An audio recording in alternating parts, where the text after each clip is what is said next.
On va parler de ces polémiques à répétition au gouvernement. Et cette question, est-ce qu'on va vers un vote sanction pour les municipales? Alors vous savez notamment, on se raccroche au dossier du matin, le travail de concertation à Matignon autour du travail le dimanche. Et ces deux positions bien tranchées, celle de Michel Sapin, inflexible, qui ne souhaite pas toucher au repos dominical, alors que du côté des affaires sociales, le Marisol Touraine, on considère justement que ce statu quo n'est plus tenable. Alors nous sommes pour en parler avec Alexandre Carra, chef du service politique d'Europe 1. Bonjour Alexandre. Bonjour Wendy, bonjour à tous. On a cette tension Sapin-Touraine, on a eu cet affrontement Duflot-Valls sur les Roms.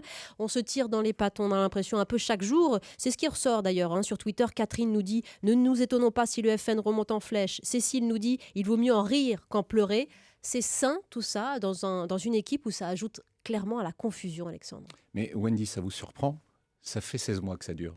C'est comme ça depuis 16 mois. Ça n'a pas changé. Finalement, on ne découvre pas les couacs ce matin. Bah non, la preuve. Depuis 16 mois, on a des affrontements entre ministres. J'ai un peu envie de vous dire, enfin on va le dire de manière un peu familière, mais enfin c'est la théorie du bordel organisé. C'est la manière dont c'est géré aujourd'hui. Ben oui, ça fait au sourire dans gouvernement. ce studio, mais, c'est une stratégie alors. C'est vrai, c'est ça. D'ailleurs, on s'inquiète à gauche. Là, je regardais un peu la presse ce matin. Libération, qui ne peut pas être accusée d'être à droite, dit Hollande, une question d'autorité. Marianne, que je viens de recevoir, l'incohérence, les élus socialistes lancent un cri d'alarme, l'incohérence, ça suffit. Mais en réalité, ça fait 16 mois que ça dure. Pourquoi ? Parce que c'est la manière de fonctionner de François Hollande, qui laisse généralement les ministres s'exprimer, qui, dans un certain nombre de cas, tranche, qui, dans d'autres cas, ne tranche pas. On le voit sur les Roms quand même. Le silence assourdissant de François Hollande dans cette affaire. Et au bout du compte, qu'est-ce qu'il fait ? Il ménage tout à la fois la chèvre et le chou. Alors, je ne sais pas qui de Manuel Valls et de Cécile Duflot est la chèvre et le chou, mais en tout cas, il les ménage tous les deux. Et c'est une manière de ménager de gauche. Alors, une question se pose dans ce studio d'Europe 1. Mademoiselle, pour Alexandre Carra. Bonjour. Julie, je suis étudiante en journalisme. Julie, bonjour. J'aimerais comprendre justement. En juillet, le gouvernement avait limogé Madame Bateau puisqu'elle avait contesté justement les réserves de son ministère. J'aimerais comprendre le budget, oui.